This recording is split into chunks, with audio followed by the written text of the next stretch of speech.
kepadanya. Innallaha idza ahabba qauman ibtalahum. Kalau Allah sayang kepada kaum itu, Allah uji dia dengan penyakit. Lalu Allah bersihkan dia hatta yamshi 'alal ardi makanan alaihi khati'ah, sampai dia berjalan di atas muka bumi tidak lagi ada dosanya walaupun sebesar debu, bersih sebersih-bersihnya.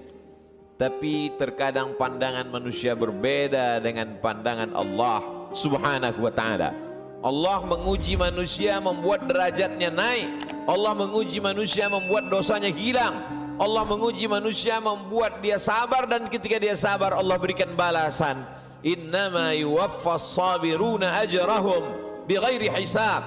Balasannya tidak dapat dihitung oleh manusia. Tapi kemudian manusia memandang inilah orang yang terlaknat karena sering sakit. Inilah orang yang terlaknat karena selalu banyak kesulitan, kesusahan dalam hidupnya. Padahal orang yang terlaknat adalah orang yang ketika diberikan nikmat, manusia menyangka itu nikmat, padahal itu hanyalah azab yang tertunda. Apa kata Allah Subhanahu wa ta'ala? Sanastadrijuhum, kami berikan mereka istidraj min haitsu la ya'lamun, tanpa mereka sadari mereka sedang dipermainkan Allah Subhanahu wa ta'ala. Orang menyangka mereka adalah orang-orang yang diberi nikmat, padahal sesungguhnya dia sedang dipermainkan dengan azab tapi berbaju nikmat. Nabi menjelaskan ayat ini, innallaha la yumli lizalim. Allah Subhanahu wa ta'ala mengulur orang-orang yang zalim, yang aniaya. Diulur umurnya panjang, diulur rezekinya banyak, diulur keluarga anaknya sehat lengkap sempurna, tapi justru itu menjauhkan dia dari Allah Subhanahu wa ta'ala. Ada manusia ini perbuatannya jauh dari Allah, tapi istrinya dekat kepada Allah. Ada manusia ini keluarganya jauh dari Allah, tapi pekerjaannya dekat kepada Allah. Laknat adalah ketika tiga-tiga yang ada dalam diri manusia semuanya jauh dari Allah Subhanahu wa ta'ala. Tabbat syada Abi Lahab wa tabb. Abu Lahab dilaknat Allah. Apa yang pertama jauh dari Allah Subhanahu wa ta'ala? Ma aghna anhu maluhu. Hartanya yang banyak justru membuat dia semakin jauh dari Allah. Wa ma kasab. Usahanya, pekerjaannya, perbuatannya, aktivitasnya juga membuatnya jauh dari Allah. Wa mra'atuhu hammalatal hatab. Perempuan yang mendampingi dirinya juga membuat dia semakin jauh dari Allah Subhanahu wa ta'ala. Jangan sampai kita salah pandang. Karena salah berfikir, maka kita akan salah melihat, salah berbicara. Akhirnya kita akan su'uzzan kepada Allah Subhanahu wa ta'ala. Di mana keadilan Allah? Mengapa orang yang tidak berbuat pahala, tidak pernah berbuat sedekah, tidak pernah melaksanakan salat, badannya sehat, umurnya panjang, rezekinya melimpah? Di mana keadilan Allah? Salah faham, salah fikir, salah pandang, salah bicara. Padahal sesungguhnya Allah Subhanahu wa ta'ala sedang berbuat seadil-adilnya. Ada orang-orang yang salah, diberikan Allah ujian sakit, lalu kemudian hapus dosanya, bersih dia menghadap Allah. Tapi ada orang-orang yang salah, karena dia tahu perbuatan itu salah, dia teruskan dalam kesalahannya.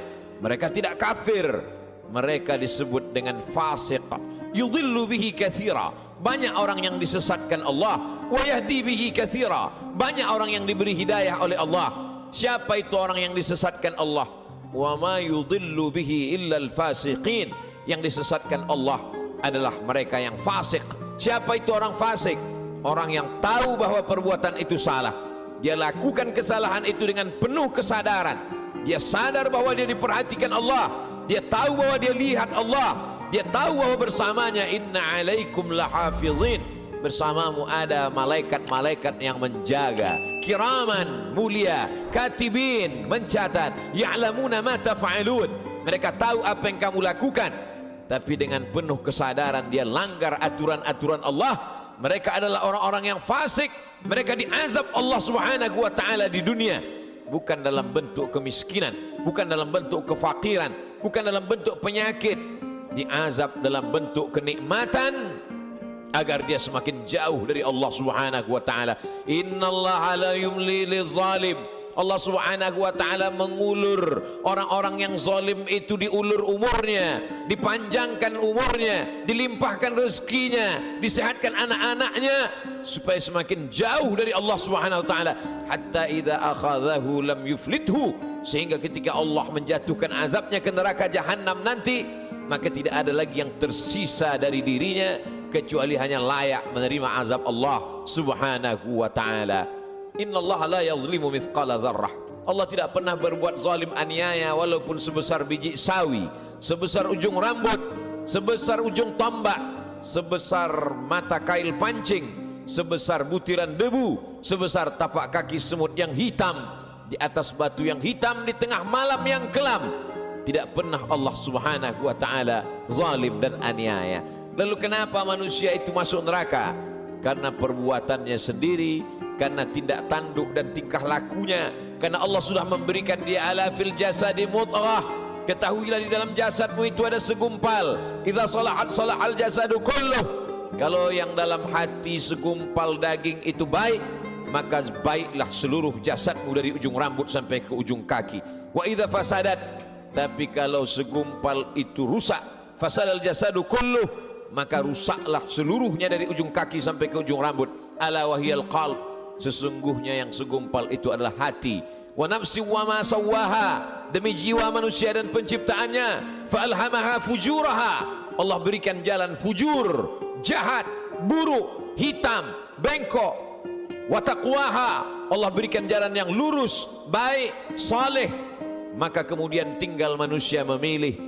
Manusia memilih. Qad aflaha man zakkaha, beruntunglah orang yang mensucikan hatinya, lalu dia memilih jalan yang diberikan Allah Subhanahu wa taala. Wa qad khaba man dassaha, rugi sia-sialah orang yang mengotori jiwanya, lalu dia mengotori dirinya, lalu kemudian dia kembali kepada Allah dengan pakaian dosa, lalu kemudian dia heran sendiri melihat dirinya di hadapan Allah. Ya Rabb, ma li hadzal kitab, mengapa buku catatan dosa amal perbuatan saya ini la yughadiru saghiratan, semua yang kecil-kecil, wala kabiratan, semua yang besar-besar, illa ahsaha, semua tercatat tertulis dalam buku yang nyata.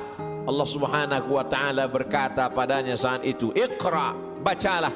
Di dunia kita diperintahkan membaca Al-Quran bersama para kiai, guru, abaib, alim ulama, kita diperintahkan membaca kitab-kitab. Tapi saat itu kita diperintahkan Iqra kitabak, baca buku catatan amalmu. Kafa bi nafsikal yauma 'alaika hasiba, cukuplah itu sebagai alat untuk menghitung segala perbuatanmu. Tapi saat itu apa daya, apa yang dapat dilakukan manusia? Penyesalan tak lagi bermakna. Saat itu dia hanya dapat mengutuk dirinya. Saat itu wasiqal ladzina taqaw rabbahum, orang-orang yang takut kepada Allah, maka dia akan digiring, dibawa ilal jannati zumara, masuk ke dalam surga berjamaah. Sampai di pintu surga, apa kata malaikat menyapa? Salamun, selamat kamu, tibtum, kamu sudah berbuat baik, fadkhuluha khalidin, masuklah kamu ke dalam surga khalidin, kekal selama-lamanya. Mendapatkan salam dari pejabat, mendapatkan salam dari orang kaya, betapa bangga, betapa terhormatnya. Ini bukan salam dari makhluk. Salamun qawlan min rabbir rahim, salam dari Allah Subhanahu wa taala. Jibril pernah menitipkan salam kepada Sayyidatuna Aisyah Ummul Mukminin. Betapa senangnya mendapatkan salam dari makhluk yang tak berdosa, malaikat. Tapi ini salam dari Allah Subhanahu wa taala. Salamun, salam, bersih, suci, tak ada noda dan dosa. Min rabbir rahim, dari Allah yang tak ada kotoran, subhanahu, maha suci, wa ta'ala, maha tinggi dari makhluk. Lalu siapa yang mendapatkan salam dari Allah itu? Yang mendapatkan salam dari Allah juga orang-orang yang hatinya salam. La yanfa'u malun, hari itu tak ada guna harta, wala banun, tak ada guna anak, illa man atallaha, kecuali orang-orang yang datang menghadap Allah biqalbin salim, dengan hati yang bersih, dengan hati yang suci. Tubuh manusia penuh dengan kotoran. Tubuhnya dari daging, dari darah, dari tulang, dari kuku dan bulu, hancur busuk menjadi nanah, nanah menjadi santapan cacing tanah, kotor, bau, hina, rendah. tapi kemudian dia menjadi mulia karena hatinya yang bersih mengingat Allah Subhanahu wa ta'ala. Aneh, ajaban, manusia itu memang makhluk yang benar-benar aneh, diciptakan dari sesuatu yang kotor, rendah, hina. Lalu kemudian setelah ditiupkan roh ke dalam jasadnya, faqa'u lahu sajidin, semua makhluk-makhluk malaikat bersujud kepadanya. Lalu kemudian Allah Subhanahu wa ta'ala mengujinya. Setelah makhluk bersujud kepadanya, maka iblis menggodanya. Tergoda dia dengan segala yang apa dia lihat di dunia. Semua yang dia pandang menggoda, semua yang dia dengar juga menggoda hati kecilnya.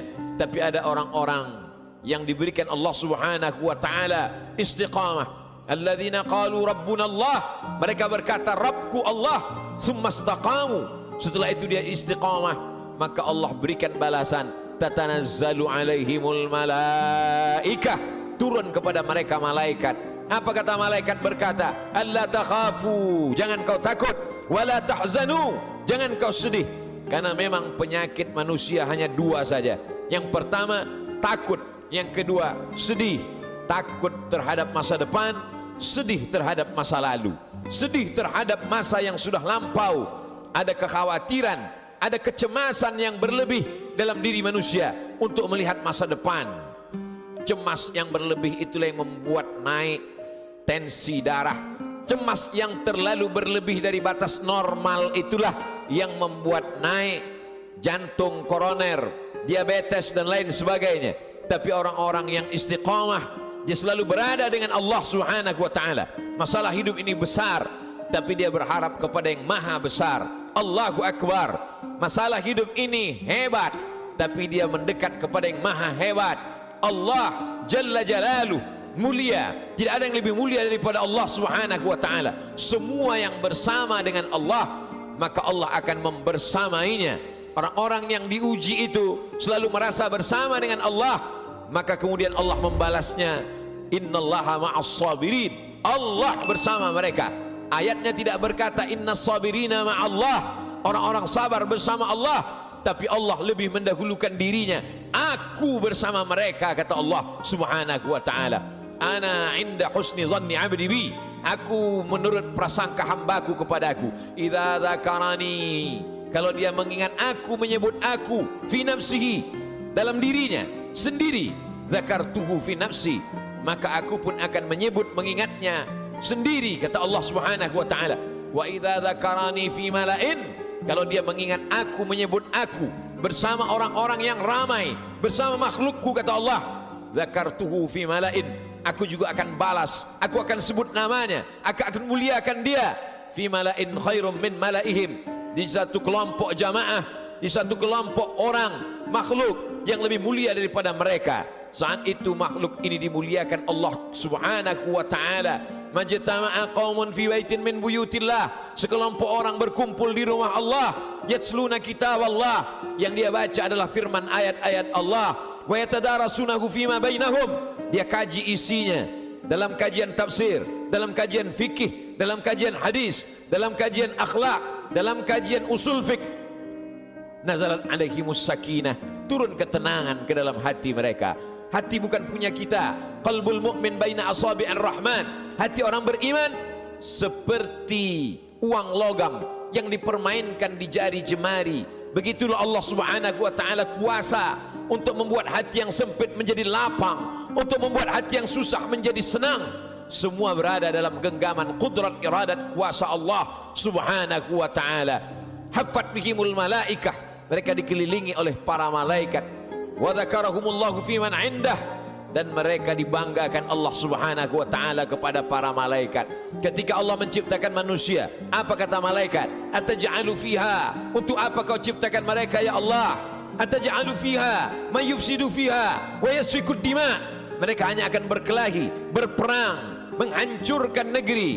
Lalu apa kata Allah Subhanahu wa ta'ala? Menjawab dengan kata-kata kalimat rahasia, inni a'lamu ma la ta'lamun, aku lebih tahu apa yang kamu tidak tahu. Kata-kata firman Allah terbukti karena dia maha benar.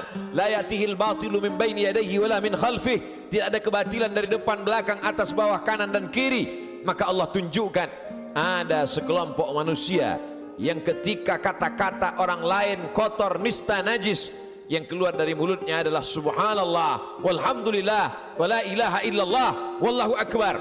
Ada sekelompok manusia ketika hati manusia mencaci maki, mengutuk Allah, mengutuk nasib, mengatakan tidak adil takdir Allah, tapi ada manusia yang ridha menerima ketetapan Allah subhanahu wa ta'ala. Orang-orang yang ridha, orang-orang yang istiqamah, maka Allah balas mereka, alla takhafu, tidak lagi ada rasa takut dalam hatinya, wala tahzanu, maka kosong hatinya dari sedih. Setelah hati itu hilang rasa takut dan rasa sedih, lalu kemudian ditanamkan Allah kebahagiaan dan kesenangan. Wa absyiru bil jannati allati kuntum tu'adun, berbahagialah kamu mendapatkan nikmat surga yang dijanjikan Allah subhanahu wa ta'ala. Ketika datang seorang sahabat bertanya kepada Rasulullah, "Ausini, berikan aku wasiat pesan yang singkat. Setelah aku dapatkan, aku tidak perlu lagi bertanya kepada siapapun di dunia ini ya Rasulullah." Lalu Rasul memberikan pesan yang singkat, "Qul," katakan, "amantu billah," aku beriman kepada Allah, aku percaya kepada Allah, aku yakin kepada Allah.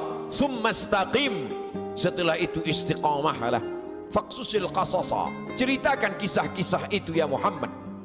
"Faqsusil qasasa," ceritakan kisah-kisah itu wahai pewaris Muhammad sallallahu alaihi wasallam. "La'allakum yatafakkarun," mudah-mudahan mendengar kisah itu mereka akan berfikir. Mudah-mudahan dengan membaca, mendengar kisah itu mereka akan merenung. "Afala yatadabbaruna al-Qur'an," mengapa mereka tidak merenungkan isi makna Al-Quran? "Am ala qulubin aqfaluha," atau hati itu sudah mulai terkunci dikunci Allah subhanahu wa ta'ala. Allah uji Ibrahim alaihi salam, diuji dengan menghadapi ayah yang kufur kepada Allah, Azar, dia tetap istiqamah. Diuji dengan menghadapi umat Namrus, membakarnya dengan api, dia tetap istiqamah. Diuji dengan tidak punya anak, berdoa siang dan malam, "Rabbi habli minas salihin," dia tetap istiqamah. Setelah anak lahir diuji lagi, Allah minta anak itu dikurbankan, dia tetap juga istiqamah. Ujian datang silih berganti. Itu juga yang terjadi pada Musa alaihi salam, dibesarkan di istana Fir'aun, lengkap dengan segala kenikmatan dan kemewahannya. Mudah sekali cara Allah mengeluarkan Musa dari istana Fir'aun. Dia lihat ada dua orang yang sedang berkelahi, fawakazahu Musa, Musa memisahnya, tapi dua orang ini tidak juga mau terpisah. Musa memukulnya. Saat itu takdir berkata orang itu mesti mati, dan kebetulan yang mati itu adalah bagian dari komunitas Fir'aun. Nabi Musa takut. Sebenarnya itu hanya skenario cara Allah agar Musa keluar dari istana Fir'aun. Lalu kemudian saat itu tidak ada tempat dia bergantung. Selama ini dia bergantung kepada Asia, selama ini dia bergantung kepada makhluk, selama ini dia bergantung kepada ciptaan Allah. Allah lepaskan manusia dari segala ikatan agar hati itu hanya bergantung kepada Allah subhanahu wa ta'ala.